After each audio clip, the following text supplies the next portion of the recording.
நவநீதம் பிள்ளையை பதவி விலகுமாறு அமெரிக்காவும் பான் கி மூனும் கோரியதாக குற்றச்சாட்டு. தமிழ் புலம்பெயர் மக்கள் நாட்டின் ஸ்திரத்தன்மைக்கு எதிராக செயற்படுவதாக ஜிஎல் பீரிஸ் தகவல். காவியுடை பயங்கரவாதத்தை ஒழிக்க ஜனாதிபதி நடவடிக்கை எடுக்க வேண்டும் என்கிறார் ஹக்கீம். புலிகளை இல்லாதொழித்ததைப் போன்று இலவச கல்வியையும் அரசாங்கம் அளிப்பதாக ரணில் குற்றச்சாட்டு.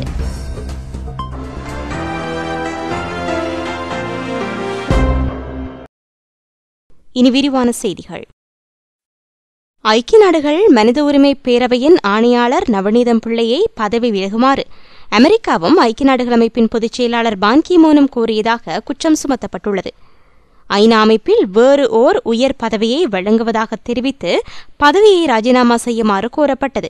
இன்னும் இதனை நவநீதம் பிள்ளை ஏற்கவில்லை என்றும் இது தொடர்பில் பகிரங்கப்படுத்தப் போவதாக அச்சுறுத்தியதாகவும் சர்வதேச ஊடகம் ஒன்று தகவல் வெளியிட்டுள்ளது.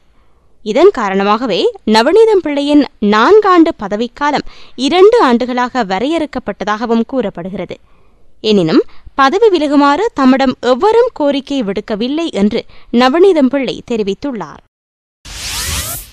தமிழ் புலம்பெயர் மக்கள் நாட்டின் ஸ்திரத்தன்மைக்கு எதிராக செயற்பட்டு வருவதாக வெளிவிவகார அமைச்சர் ஜிஎல் பீரிஸ் குற்றம் சுமத்தியுள்ளார்.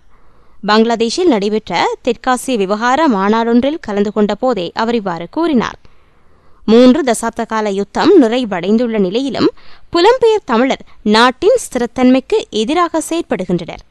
யுத்தம் இடம்பெற்ற காலத்தில் தமிழீழ விடுதலை புலிகளின் நடவடிக்கைகளால் நாட்டுக்குள் வாழ்ந்த தமிழ் மக்கள் அச்சத்துடனேயே வாழ்ந்து வந்தனர். தமிழ் சிங்கள மக்களுக்கு இடையில் நிலவி வரும் கலாசார இடைவெளியே முரண்பாடுகளுக்கு ஏதுவாக அமைந்தது. யுத்த நிறைவின் பின்னர் அரசாங்கம் 8 பொருளாதார அபிவிருத்தியை எட்டியுள்ளது என்றும் அவர் குறிப்பிட்டார்.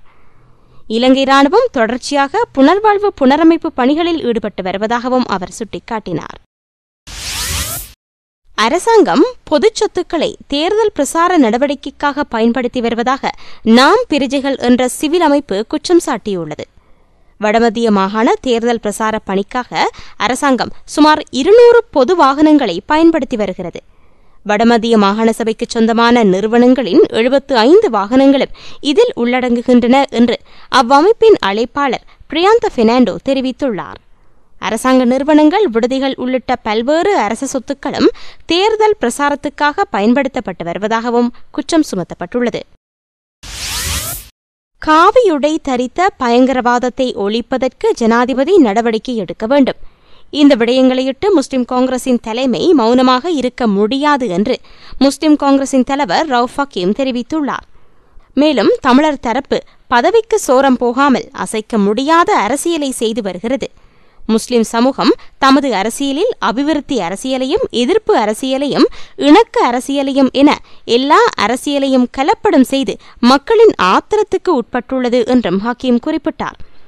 சாய்ந்தமருதில் நேற்று முன்தினம் நடைபெற்ற தேர்தல் பிரசார கூட்டத்தில் பேசிய போதே அவர் இவ்வாறு கூறினார்.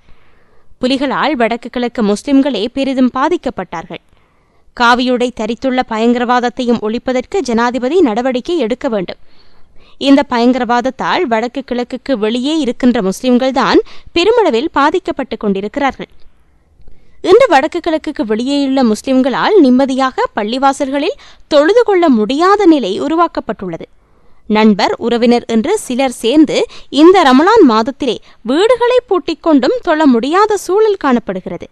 இவ்வாறான விடயங்களை அரசில் ஆட்சியின் ஒரு அங்கமாக இருக்கின்ற முஸ்லிம் காங்கிரசின் தலைவர் ஆங்காங்கே விமர்சன ரீதியாக பேச முடியாதென்றால், அதற்கான அந்தஸ்து எமக்கு இல்லை என்றால், எமது பாதுகாப்புக்கும் இருப்புக்கும் காட்டமான நடவடிக்கைகள் இல்லையென்றால் இவற்றை நியாயம் என்று எப்படி கருத முடியும் என்றும் ஹக்கீம் கூறியுள்ளார்.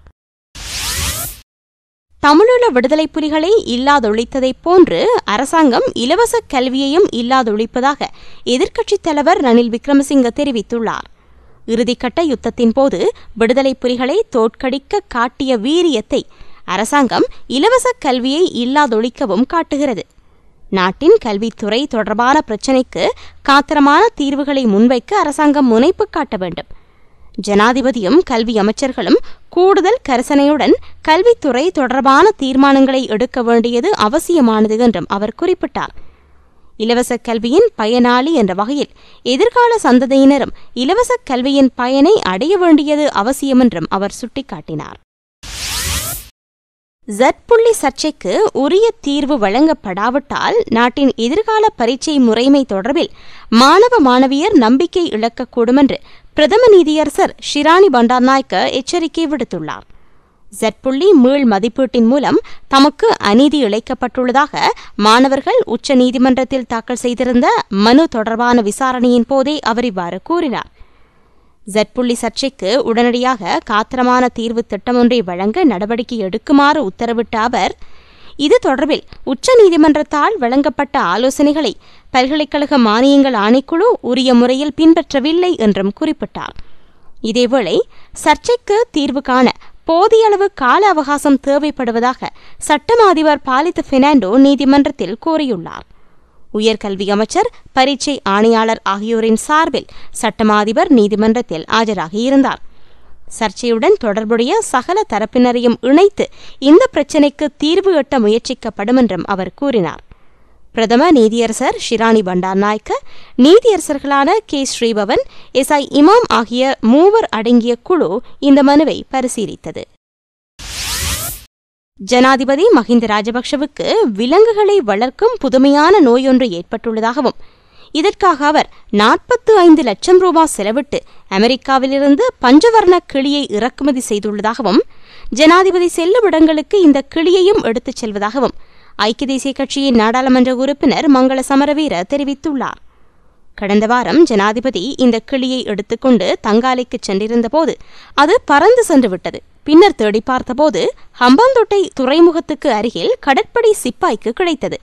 அதனை பிடித்த அந்த சிப்பாய், சோறு சாப்பிட்டாயா என கேட்டபோது நாட்டை சாப்பிட்டேன் என கூறியதாகவும் மங்கள குறிப்பிட்டுள்ளார். கோத்தாபயவும் இவ்வாறு செல்ல பிராணிகளை வளர்க்கின்றார்.